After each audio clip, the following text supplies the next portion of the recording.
Hey guys, welcome to another level 1 MCAT prep viewer question. This question here was sent to me on my Facebook page. So if you do want to send questions, put it in the comment section below or also on the Facebook page. Okay, so let's get started with this question. Now this question here has got, what we have is a quadratic and it only has one solution for x. And we got to find the value of p and the solution. Now, normally what it means by one solution is when you have a quadratic where the two brackets end up being the same. So for example, if I have like x minus 3 times x minus 3 and that equals to 0, what we have is we've got x minus 3 equals to 0 or x minus 3 is equal to 0. Therefore, we can see that x is equal to 3 or x is equal to 3. So this is what they mean by only one solution. Because if you think about it, the other version with two solutions is when it looks something like this, where we're actually getting x minus 3 equals to 0 or x plus 2 equals to 0. So here we've got x equals to 3 and here we've got x equals to minus 2. So what we are trying to do is looking at this particular quadratic, and we want to write it so that it has two brackets that are going to be the same. And obviously because this number right here, the coefficient of x squared is 3, we can't actually factorize this because you know that it's going to have something like this, 3x and x. That means you are not going to end up getting the same answer. Well, theoretically you can, but it becomes a bit of a guess and check game here. Instead, what we're going to do is we're going to take 3 out as a common factor from that whole quadratic. So when we have 3x squared minus px plus 48 equals to 0, we're actually going to take 3 out as a common factor and we're going to get x squared minus. Now, because I've taken 3 out as a common factor and p doesn't really have a factor of 3, what we can do is we can just write it as p over 3, for example. And then plus 16 equals to 0. Now remember, 3 times p over 3 is equal to p. So it's just another kind of like an easier way to do this. And here, the next idea that I'm going to show you guys is that I'm going to actually put down q. I'm going to bring a separate letter called q, and I'm going to put q as p over 3. Basically, what I'm trying to do is I'm going to replace p over 3, which is here, with q.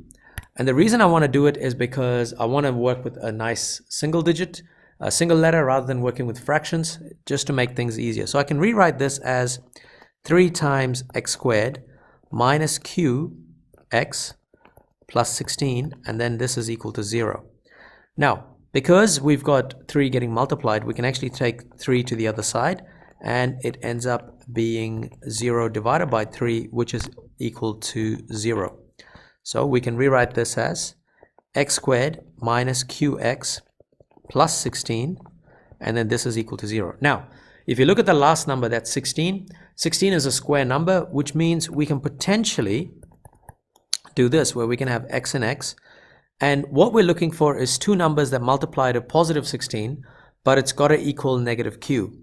And in this case, what we're going to say is that we're going to say x minus 4 and x minus 4.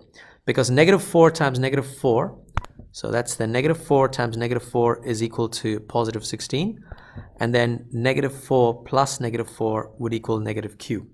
So let me just show you guys what I mean by, if I expand this particular quadratic, I'm going to get x squared minus 4x plus 16, which equals to 0.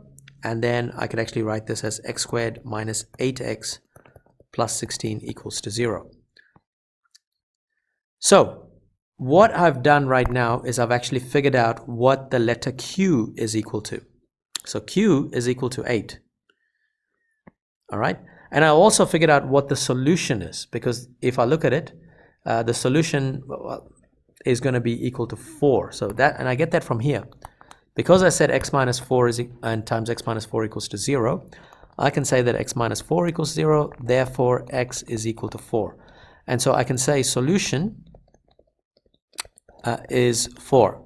But the value of q is 8, and I actually need to figure out what p is. And so for that, I actually need to go back to this little statement that I actually made, which said that q is equal to p over 3. So if I actually work that out, because I said that q is equal to p over 3, And now I've discovered Q is equal to 8 because that's what I've highlighted in green there.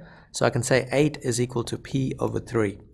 And if I cross multiply, I'm going to get P is equal to 8 multiplied by 3, which means I'm going to get P is equal to 24, and my solution is equal to 4. So let's actually test it out. So we had 3x squared minus px plus 48, and all of this was equal to 0. So if I put P as 24, then I'm going to get 3x squared minus 24x plus 48 equals to 0. And then I can factorize because 3 is a common factor. So I'm going to get x squared minus 8x plus 16 equals to 0. And then I can factorize the quadratic, which is going to be x minus 4 and x minus 4 equals to 0. And as you guys can see, we can see x minus 4 equals to 0. Therefore, x is equal to 4. So this extra part, you don't really need to do, but it's just me showing you guys how it actually works out. All right, guys, that's basically it for this question here. As always, don't forget to like this video and share this video. Also, there should be lots of playlists popping up with heaps of revision material for you guys to check out. And if you haven't subscribed yet, do subscribe just to keep up with the latest content and when the next live tutorials are. Thank you for watching.